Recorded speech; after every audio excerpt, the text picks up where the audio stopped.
السلام علیکم ناظرین، آپ دیکھ رہے ہیں میٹرو 7 ٹی وی نیوز۔ خبر شامل کرتے ہیں۔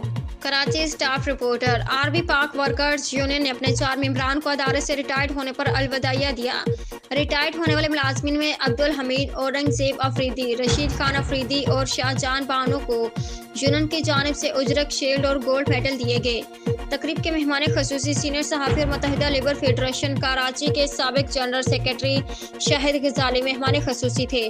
شاہد غزالی نے اس موقع پر کہا کہ 26 سال بعد آرمی کے دوستوں سے ملاقات سے خوشی ہوئی۔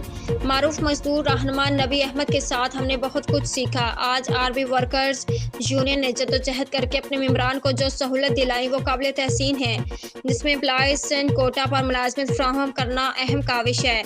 شاہد غزالی نے یونین کے صدر لیاقت خان اور جنرل سیکرٹری مختار اوان کی یونین کے لیے کارکردگی کو سراہا۔ یونین کے صدر لیاقت خان نے ریٹائرڈ ملازمین کو دعا دیتے ہوئے کہا کہ اللہ انہیں زندگی کی مزید خوشیاں عطا فرمائے۔ جنرل سیکرٹری مختار اوان نے کہا کہ ہم نے یہ کامیابیاں شدید محنت اور جدوجہد سے حاصل کی ہیں۔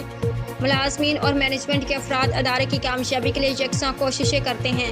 ہمیں کوئی ایسا کام نہیں کرنا جس سے ادارے کو نقصان پہنچے۔ IR مینیجر اشرف مجید نے سبکدوش ہونے والے ملازمین کی خدمات کو سراہتے ہوئے کہا کہ انہوں نے زندگی کا بڑا حصہ ادارے کو دیا ہے، جو قابل تعریف ہے۔ تقریب میں ریٹائرڈ ملازمین نے یونین عہدیداران کے ہمراہ کیک بھی کاٹا۔